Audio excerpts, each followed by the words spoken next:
Amis de la masse, bonjour, bienvenue sur la chaîne du Doc et aujourd'hui on va réagir à une actualité concernant le décès d'un jeune de 20 ans suite à la consommation d'un brûle-graisse interdit, le dinitrophénol, qui est régulièrement considéré comme le brûle-graisse le plus dangereux puisqu'il peut suffire à tuer après une seule prise. Générique.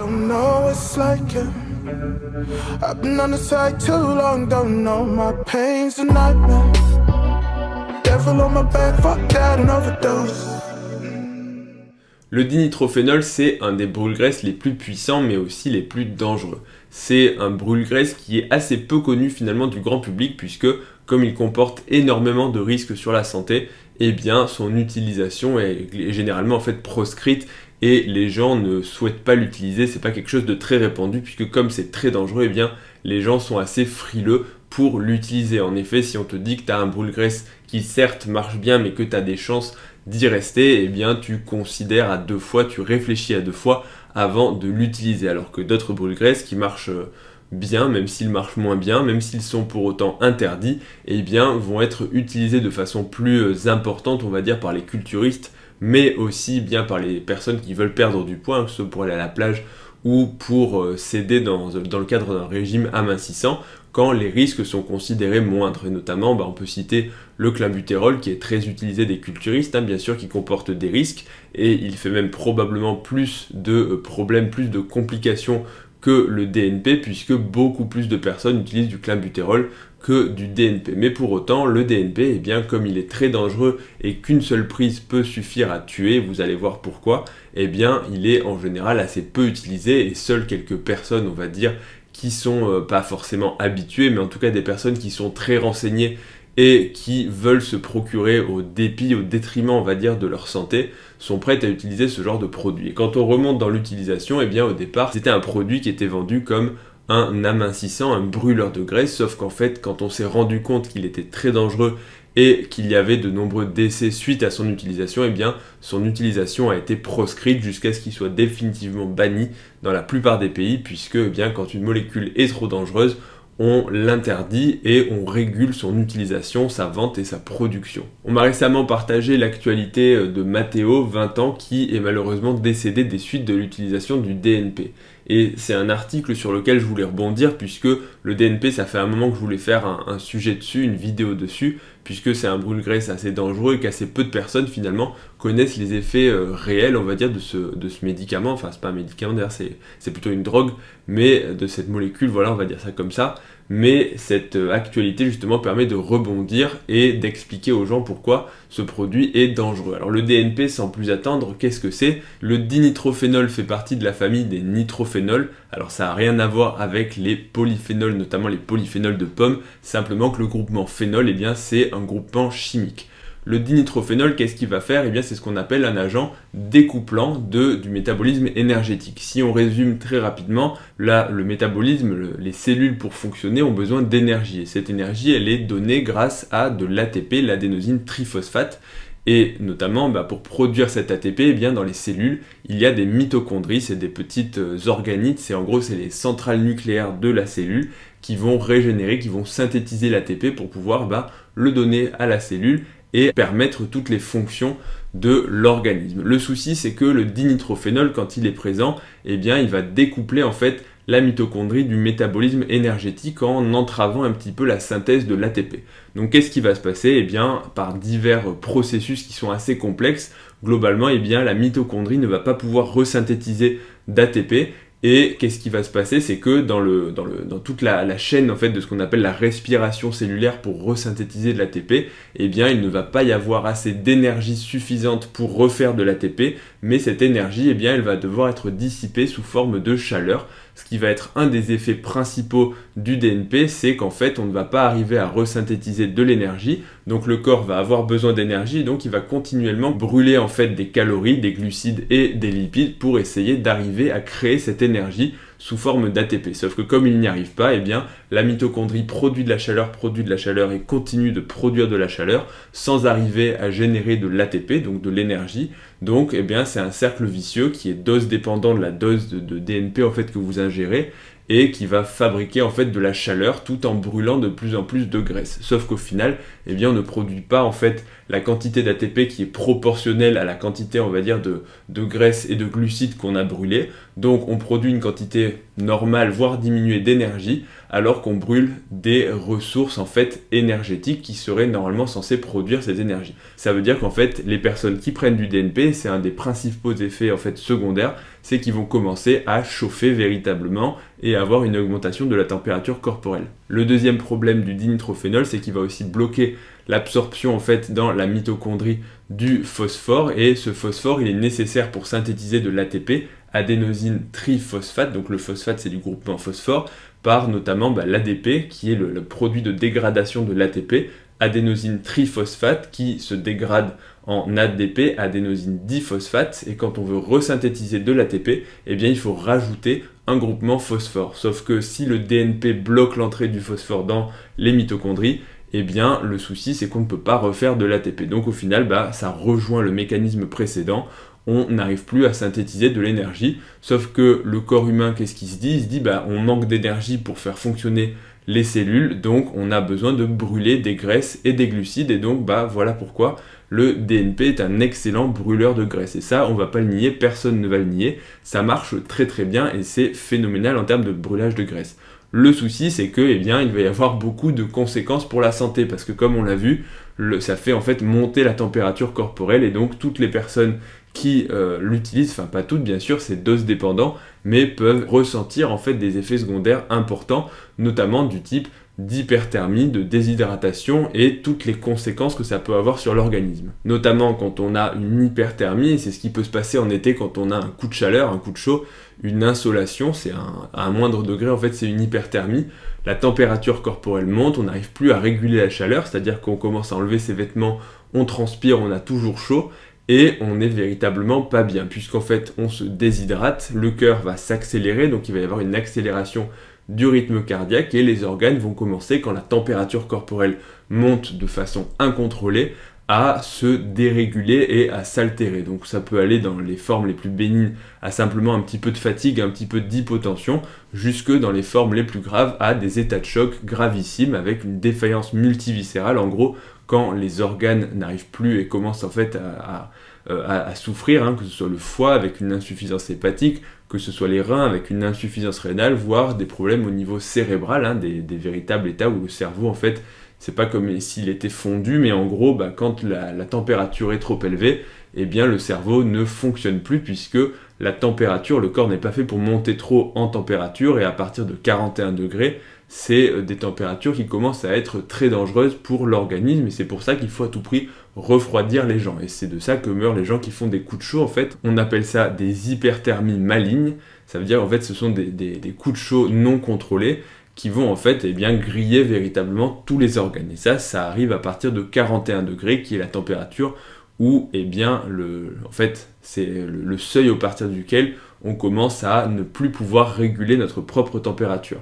Et quand on prend du DNP, ça a été noté dans différentes études, la température corporelle peut s'élever de façon véritablement extrême, puisqu'ils notent que certaines personnes, ceux qui sont morts, sont montés jusqu'à 44 degrés. 44 degrés, c'est vraiment incroyable. Non, c'est pas incroyable, c'est ultra dangereux. C'est-à-dire que 44 degrés, t'as aucune chance d'en réchapper. Déjà, 42 degrés, c'est difficile à gérer, parce que les patients qui arrivent en réanimation avec de tels coups de chaud, il faut absolument les refroidir. C'est-à-dire déjà, tu les déshabilles, tu les refroidis par des méthodes externes, donc des ventilateurs pour faire de la convection, éventuellement de la glace en fait pour les refroidir, du sérum, donc c'est des perfusions de liquide froid un peu comme un ordinateur, on fait le water cooling.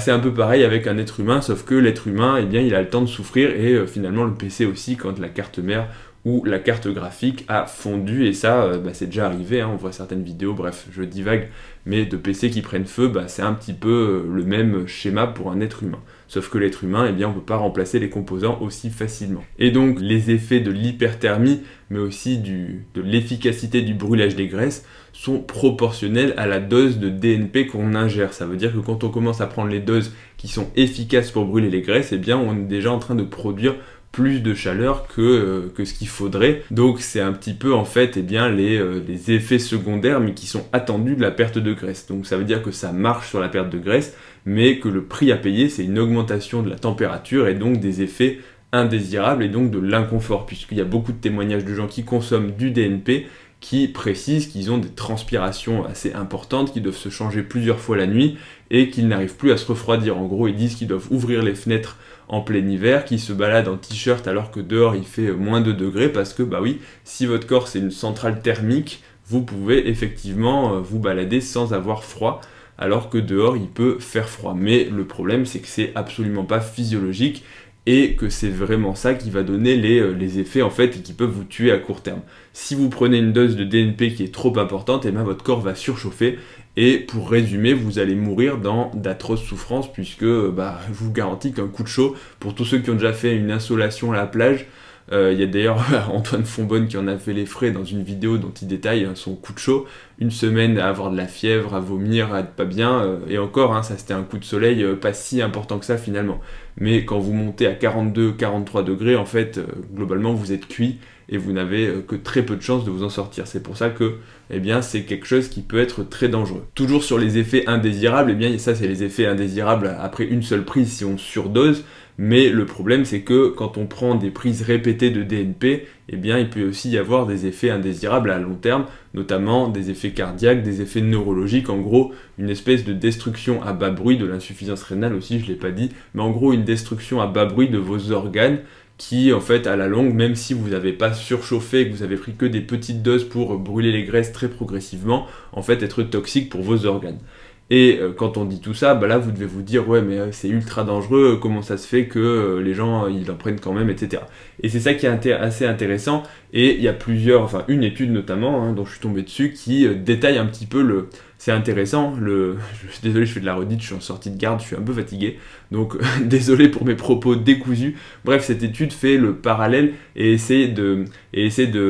d'analyser en fait les motivations des personnes qui prennent du DNP, en sachant que c'est pourtant une molécule ultra dangereuse, en tout cas vendue comme telle, vendue comme étant une molécule très dangereuse. Et donc qu'est-ce qui motive les gens à prendre ce genre de molécules, et notamment ils font le parallèle avec les stéroïdes. Qu'est-ce qui pousse les gens finalement à prendre des produits interdits, des produits potentiellement dangereux pour améliorer leur esthétisme ou tout simplement faciliter une perte de graisse. Et c'est intéressant parce qu'ils notent que contrairement à d'autres produits de brûleurs de graisse, le DNP en fait, comme il a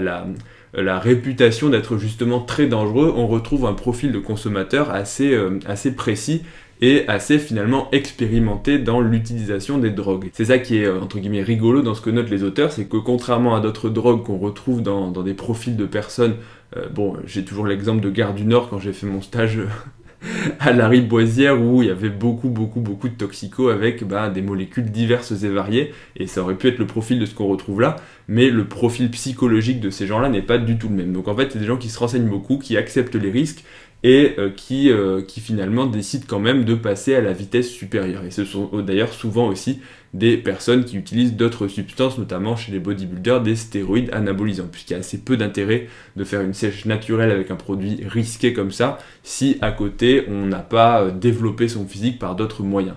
Et qu'est-ce qui est intéressant de noter aussi, c'est que les auteurs ont aussi fait une recherche pour savoir un petit peu dans quelle mesure le DNP était vendu, que globalement en fait c'est un produit qui n'est pas vendu sous forme, on va dire, ce qu'ils appellent, pas frauduleuse, mais en gros masquée. En gros, des fois il y a certains produits qui sont vendus de façon masquée pour qu'on ne se rende pas compte que c'est du DNP. En gros, acheter mon supplément, c'est super, sauf qu'en fait, ils te mettent dedans du DNP sans te le dire, du DNP pur, encore une fois, ce serait pas de la contamination ou de la dilution dans d'autres produits, mais ça n'existe pas. Globalement, le DNP, quand il est vendu, on te dit que c'est du DNP, et c'est à tes risques et périls. Le DNP, c'est un produit qui marche, qui est efficace, mais il est aussi très dangereux. Donc en fait voilà, c'est pas quelque chose, et ça les auteurs disent que c'est en fait plutôt une bonne chose, qu'en gros on te dise pas il n'y a pas de risque, vas-y c'est super efficace, non, c'est marqué partout que c'est dangereux et que tu peux mourir si t'en prends. Et la deuxième chose par contre, et ça les auteurs disent que c'est plus quelque chose de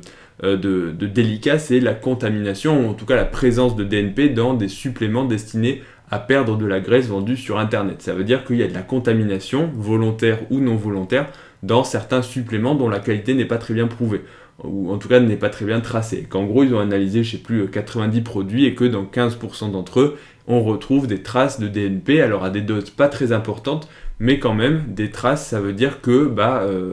si tu ingères certains types de brûle-graisse, sans le savoir, tu peux aussi prendre du DNP. Donc ça, c'est juste pour attirer l'attention et vous dire qu'il faut faire attention à où vous achetez vos produits et vos compléments alimentaires, parce que vous n'êtes jamais à l'abri d'une contamination, et si vous pensez acheter un brûle-graisse à base de café, alors qu'en fait dedans on vous a mis un petit peu de DNP, encore une fois, ce qu'ils disent involontaire, c'est-à-dire contamination parce qu'ils n'ont pas du tout tracé l'origine de leur matière première, ou alors volontaire en se disant si tu mets un petit peu de DNP à une dose faible, mais ça va quand même un petit peu améliorer le brûlage des graisses, alors que le supplément par exemple ne serait pas efficace, les utilisateurs vont dire ce tel supplément marche, tel supplément me permet d'aider à ma perte de graisse, donc je vais le recommander à des amis, je vais le recommander à d'autres personnes de ma salle de sport, je vais en racheter, et au final, ils peuvent mettre leur santé en danger puisqu'ils consomment du DNP alors que c'est quelque chose de dangereux, surtout quand ils n'en ont pas conscience. Donc attention aux contaminations et attention où vous achetez vos compléments alimentaires parce que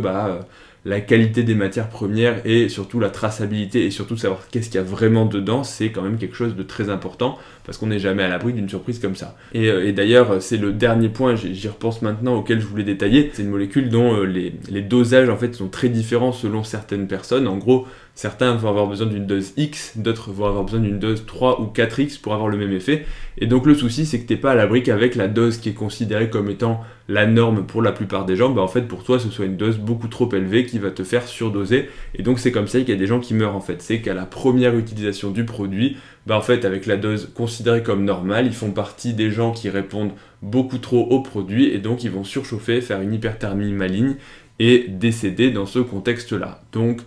toujours un petit peu délicat de se dire tu joues ta santé sur une prise. Bref, voilà pour cette vidéo. C'est bien sûr une vidéo pour vous décourager d'utiliser ce genre de substance parce que en tant que médecin, mais aussi en tant que personne qui essaie d'apporter des informations médicales et d'essayer de faire, je vais pas dire réfléchir, chacun fait comme il veut, et si malgré tout vous décidez de l'utiliser, moi je peux pas vous en empêcher, mais je peux vous informer sur les risques et vous informer sur les mécanismes d'action pour vous aider à prendre vos choix. Après, chacun est grand, chacun est adulte, et chacun fait ses choix comme on dit, tant que, je vais me retrancher derrière ce que disent les auteurs, tant que c'est un supplément qui n'engage en gros que la responsabilité de celui qui le consomme. En gros, si vous prenez du DNP malgré tout ce que vous avez pu lire et en acceptant le danger, la seule personne que vous mettez à risque, c'est vous-même, puisque vous allez mourir d'une hyperthermie tranquillement dans votre coin, et vous ne mettez pas finalement en danger d'autres personnes, contrairement à d'autres conduites à risque, par exemple accident de voiture, arme à feu, etc., où là, finalement, t'es pas à l'abri de pas endommager, de pas être préjudiciable à d'autres personnes autour de toi. Bref, je crois que j'ai trop parlé, vraiment, les vidéos en sortie de garde, c'est pas toujours une bonne idée. Bref, j'espère que la vidéo vous aura plu, si c'est le cas, n'hésitez pas à me le dire en commentaire, ça fait toujours plaisir, à mettre un pouce bleu, à vous abonner à la chaîne pour avoir plus de vidéos, et puis vous pouvez aussi me retrouver sur Instagram, ledoc.pm, et puis sinon je vous dis à bientôt pour la prochaine vidéo, salut à tous.